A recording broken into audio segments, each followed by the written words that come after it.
Hello friends, and my name is Gufran Ali, and also welcome to our YouTube channel G chemistry classes. तो आज हम start करने वाले हैं एक फिजिकल केमिस्ट्री का काफ़ी इम्पोर्टेंट टॉपिक है। इसका नाम है केमिकल काइनेटिक्स।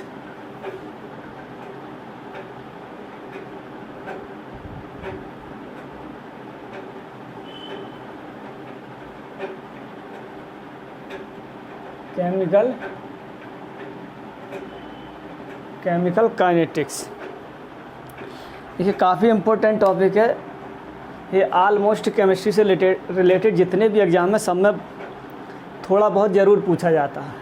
ठीक है, CSIR नेट, IIT जैम और IIT गेट और JEE एडवांस एंड मेंस, इन सब एग्ज़ाम में केमिकल काइनेटिक्स काफ़ी ज़्यादा पूछा जाता है। तो ये काफ़ी इम्पोर्टेंट टॉपिक है। तो केमिकल काइनेटिक्स देखिए, इसमें क्या कहते हैं, हम क्या कह सकते हैं, इसकी डेफिनेशन की बात करें तो the important topic of physical chemistry in which we study of rate of reaction under given condition या under proceeding temperature, pressure and concentration temperature और प्रेशर के बेस पे हम केमिकल काइनेटिक्स की स्टडी करेंगे। बात कर लेते हैं थोड़ी सी, जैसे कोई रिएक्शन है स्टोकियोमेट्रिक कोफिशिएंट की, किसे कहते हैं।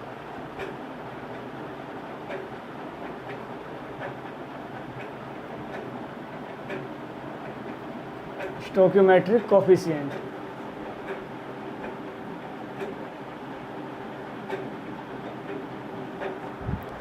देखिए, स्टोकियोमेट्रिक कोफिशिएंट किसे कहते हैं। मान लीजिए कोई रिएक्शन है, अब उसमें नंबर ऑफ मॉलिक्यूलर रिएक्टेंट के कितने नंबर ऑफ रिएक्टेंट हैं, कितने नंबर ऑफ प्रोडक्ट है, यानी कह सकते हैं आप सीधे the number of species which are involved in the reaction is called stoichiometric coefficient. For example, मैंने ये कोई reactant A + B gives C2C। अब मान लीजिए मैंने इसको एक नाम दे दिया small a, small b and small c। तो स्टोकियोमेट्रिक कोफिशिएंट क्या है, number of species reactant A की बात करूं तो नंबर ऑफ रिएक्टेंट A कितने हैं, ये क्या है, A इसका अमाउंट है, B क्या है, स्मॉल b, ये भी इसका नंबर ऑफ स्पीसीज है, C क्या है, नंबर ऑफ स्पीसीज। तो स्टोकियोमेट्रिक कोफिशिएंट इसमें क्या हुआ, इसमें generally A, B and C।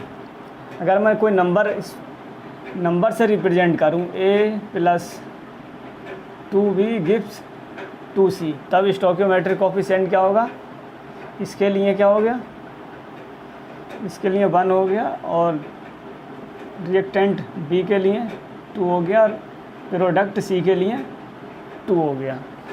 तो ये थी जनरल इन्फॉर्मेशन स्टोकियोमेट्रिक कोफिशिएंट के बारे में। अब देख लेते हैं, इससे आगे बढ़ते हैं और बात करते हैं एक्सटेंट ऑफ रिएक्शन की। Extent of reaction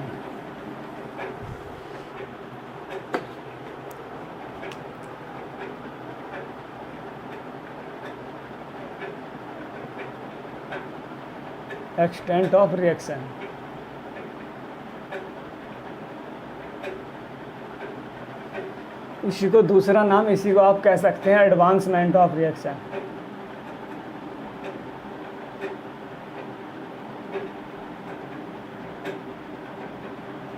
advancement of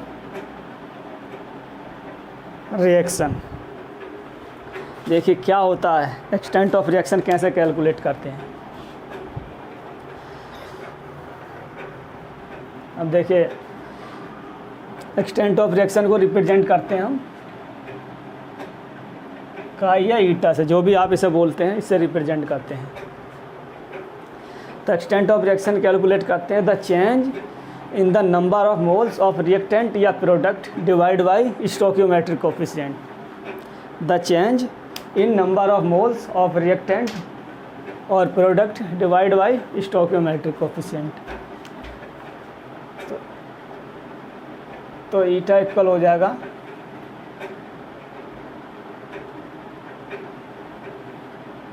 the change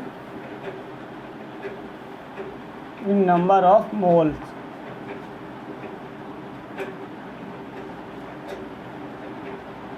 of reactant और product divide by stoichiometric coefficient.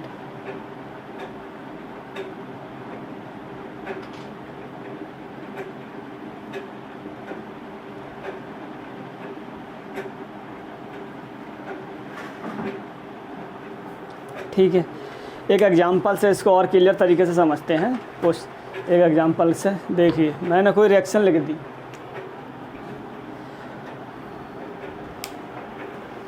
ये कोई रिएक्शन मैंने लिखी A + 2B गिव्स 2C। देखिए जब टाइम, ये क्या है कि रिएक्शन है, जब A का कोई एक मोल है, A की कोई कंसंट्रेशन है, A मतलब एक A रिएक्ट 2B से रिएक्ट करके 2C बनाता है, प्रोडक्ट के 2C बनाता है।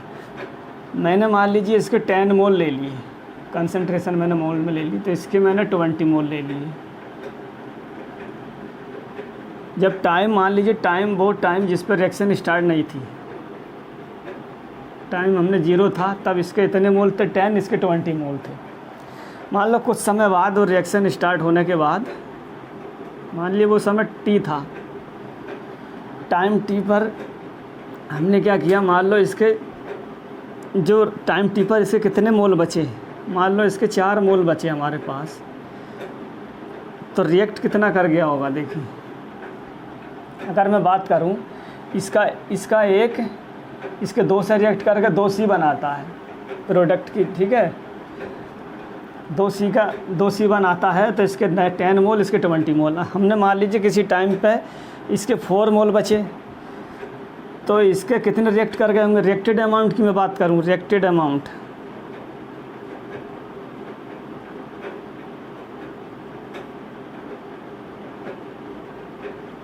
रिएक्टेड अमाउंट कितना है, इसके 6 रिएक्ट कर गए होंगे। ठीक है, जब इसके 6 रिएक्ट कर गए होंगे, तो इसके दुगने से रिएक्ट कर रहे होंगे, यानी कि इसके 12 रिएक्ट कर गए होंगे, 12 मोल। तो इसके फॉर्मेशन, इसका फॉर्म कितना हुआ होगा, ये टाइम T पर जो बनेगा, ये अकॉर्डिंग टू B है, तो ये कितना 12, मान लो इसके 12 मोल बने। ठीक, और इसके बचे कितने, 8 बचे। ठीक है, ये था रिएक्टेड अमाउंट हमारा इतना है रिएक्टेंट A के लिए, रिएक्टेड अमाउंट इतना है रिएक्टेंट B के लिए, और ये इसका प्रोडक्ट हमें कितना मिला, 12 मोल मिले। तो मुझे अगर एक्सटेंट ऑफ रिएक्शन निकालना हो किसी रिएक्टेंट A के लिए, तो मैं क्या करूँगा, देखिए the change in mole of the reactant या प्रोडक्ट। रिएक्टेंट A के लिए मैं एक्सटेंट ऑफ रिएक्शन निकालता हूँ, रिएक्टेंट A के लिए एक्सटेंट ऑफ रिएक्शन क्या होगी, the change of mole.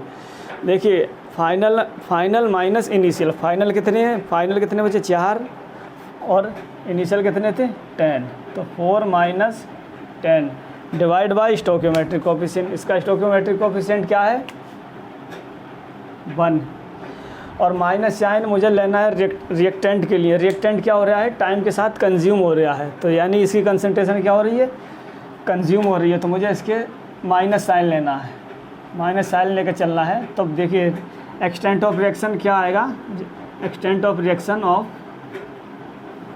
A यहाँ से आएगा -6 divide by 1, minus minus plus हो जाएगा। Extent of reaction of A के लिए आएगा 6। इसी तरीके से मैं रिएक्टेंट B के लिए निकालूँ एक्सटेंट ऑफ रिएक्शन और B similarly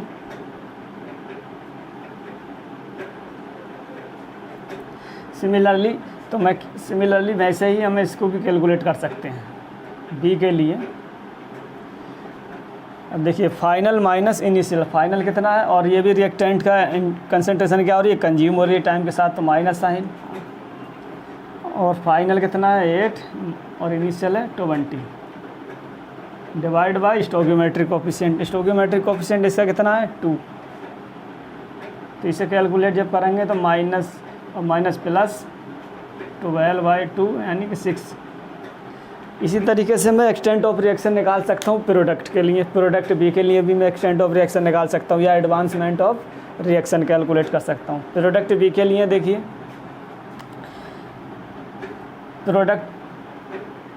extent of reaction product C के लिए क्या होगा इसकी फाइनल। अब ये प्रोडक्ट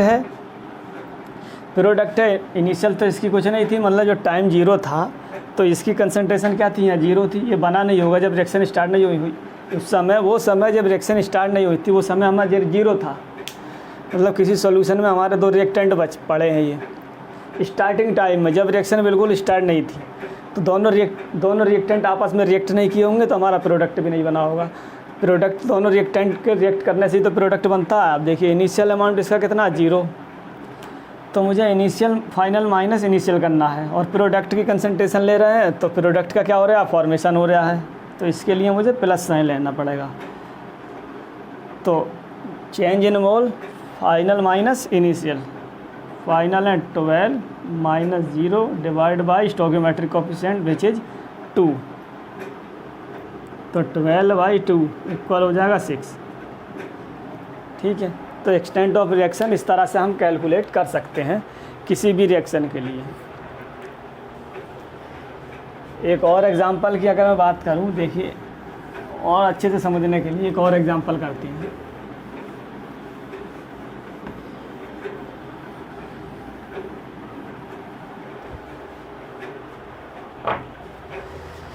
मान लो मैंने इस बार कोई एग्जांपल लिया, ये x है प्लस 2y से रिएक्ट करके 2 मोल ऑफ Z के बनाता है। अब मान लीजिए मैंने इसका इनिशियल अमाउंट लिया जब टाइम क्या था हमारा t बराबर 0 था, तो इसका मैंने मोल ले लिया 0. कुछ भी ले लीजिए 0.16 ले लिया, और चलिए मैंने इसका 0.37 ले लिया अमाउंट। तो ये तो बना नहीं होगा इनिशियल टाइम में, टाइम कुछ टाइम बाद मान लो वो टाइम हमारा t था, तो इसके बचे मोल मैंने मान लीजिए इसके जो मोल बचे 0.06 बचे, यानी कि इसका एक इसके 2 से रिएक्ट करके 2 Z बनाता है। एक मोल x का 1 मोल रिएक्ट करके x का 1 मोल 2 y से रिएक्ट करके 2 मोल्स ऑफ Z बनाता है। तो जब इसका 0.6 मोल बचा तो इसका रिएक्टेड अमाउंट कितना होगा, रिएक्टेड अमाउंट की बात करूँ तो 0.10 रिएक्टेड अमाउंट होगा इसका, रिएक्टेड अमाउंट। तो इसका रिएक्टेड अमाउंट कितना होगा, देखिए जब इसका 10 रिएक्ट कर गया तो इसका 20 से रिएक्ट करेगा इसके दोगुने से रिएक्ट करेगा 0.10, इसके 0.20 से रिएक्ट करेगा। तो टाइम टी पर ये कितना बचा होगा 0.17। ठीक, तो प्रोडक्ट हमें कितना मिला होगा 0.2 प्रोडक्ट हमें इतना मिला होगा। ठीक है, तो मैं इस रिएक्शन के लिए भी एक्सटेंट ऑफ रिएक्शन कैलकुलेट कर सकता हूँ। रिएक्टेंट x के लिए आप easily extent of reaction x के लिए कैलकुलेट कर सकते हैं। माइनस फाइनल 0.06 माइनस हो गया 0.16 divide by stoichiometric coefficient which is 1। अब ये माइनस का आ जाएगा, माइनस माइनस प्लस हो जाएगा 0.10। ठीक है, अब extent of reaction 4/,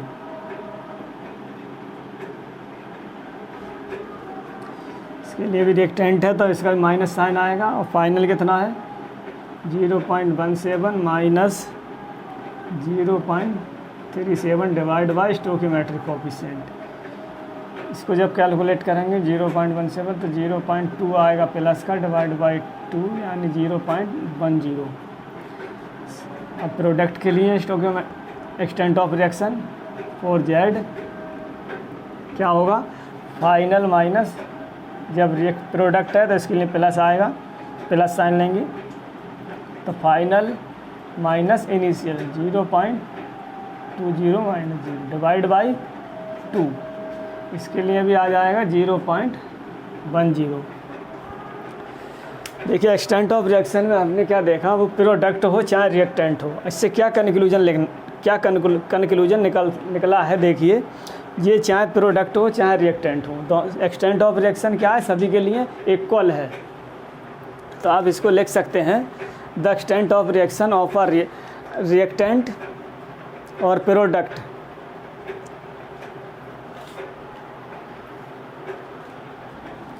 the extent of reaction of a reactant और प्रोडक्ट विल बी इक्वल। ठीक है, एक्सटेंट ऑफ रिएक्शन क्या है, इक्वल है। एक क्वेश्चन और कर लेते हैं।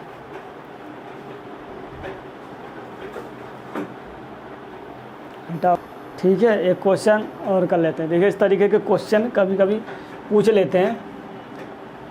देखिए क्वेश्चन है आपके सामने है, बहन 50 gram of N2 is treated with 12 gram of hydrogen, calculate the amount of ammonia. First of all हम क्या करेंगे, देखिए सबसे पहले रिएक्शन लिखते हैं।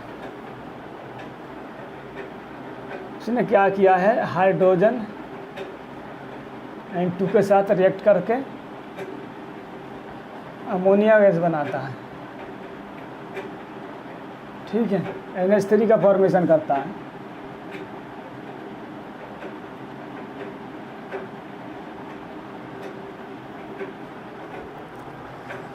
उसने कह दिया है इसने 50 ग्राम नाइट्रोजन है और 12 ग्राम हाइड्रोजन है, तब हमें कितना अमाउंट अमोनिया का मिलेगा। देखिए पहले तो इक्वेशन को बैलेंस करते हैं, हाइड्रोजन और अमोनिया गैस बनती है इधर, तो मुझे मिलेगा N2 2 मॉलिक्यूल मतलब N2 है इधर और 3 दूनी 6 3H2। ठीक है, इक्वेशन बैलेंस हो गई। अब देखिए मैं बात करूं तो इसका 3 mole of H2 1 mole of hydrogen से नाइट्रोजन से रिएक्ट करके 2 मोल अमोनिया के बनते हैं। ठीक है, 3 मोल ऑफ हाइड्रोजन के रिएक्ट करके 1 मोल ऑफ नाइट्रोजन से 2 मोल ऑफ अमोनिया प्रोड्यूस होता है। तब उसने कह दिया अगर मैं इसके अमाउंट की बात करूं, देखिए इसका एटॉमिक वेट कितना होता है, मॉलिक्यूलर वेट 6 हाइड्रोजन है तो 6 का हो गया, इसका मॉलिक्यूलर वेट होता है 6, ये कितना 6 ग्राम। मैं रिएक्शन के अकॉर्डिंग बात करूं 6 ग्राम, और नाइट्रोजन का होता है 14 इसका मॉलिक्यूलर वेट और 28 ग्राम। और हमें कितना अमोनिया मिलता है, 28 + 6 34 ग्राम, इतना अमोनिया प्रोड्यूस होता है। तो उसने कंडीशन लगा दिया, वो कह रहा है कि 50 ग्राम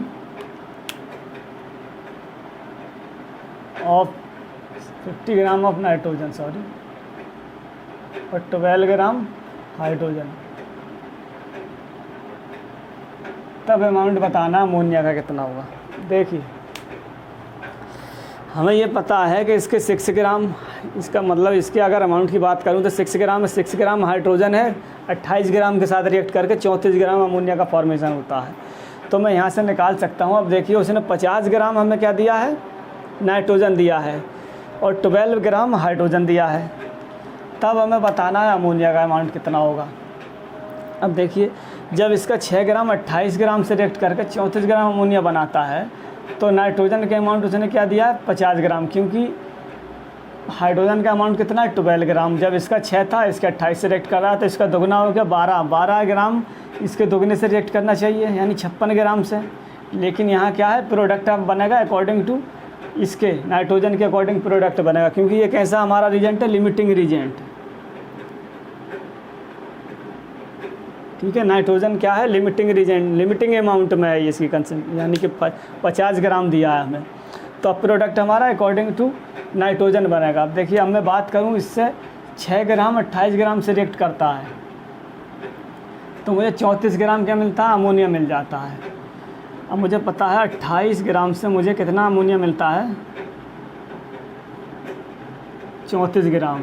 तो 1 ग्राम से कितना मिलेगा, 34/28 24/28। अब उसने कह दिया है 50 ग्राम अमोनिया से हमारा कितना प्रोडक्ट मिलेगा। देखिए 50 ग्राम नाइट्रोजन से कितना अमोनिया मिलेगा। जब एक से इतना मिलता है हमें इतने ग्राम, ठीक है। एक के लिए इतना आ जाएगा, इतने ग्राम, जो भी ये ग्राम है, और ये 50 से कितना अमाउंट मिलेगा, तो इसकी मल्टीप्लाई कर देंगे इसके साथ। 34 डिवाइड बाई 28, और ये आ जाएगा 50 ग्राम। ग्राम से ग्राम कैंसिल हो जाएगा, ओवरऑल ग्राम में आंसर आ जाएगा। इसको कैलकुलेट कर दीजिए। ये 14 17 से 2 बार गया, 17 इंटू 50 डिवाइड बाई 14। इसको और सॉल्व कर सकते हैं। 2 से 25 जो ये आएगा 7। 17 इंटू 25 डिवाइड बाई 7, ठीक है। इतने ग्राम हमें अमोनिया मिलेगा।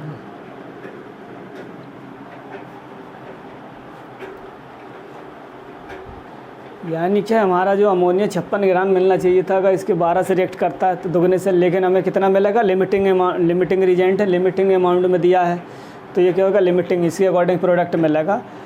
लगभग इतना हमें, जो हमें अमोनिया मिलेगा वो इतने ग्राम मिलेगा अब इसमें,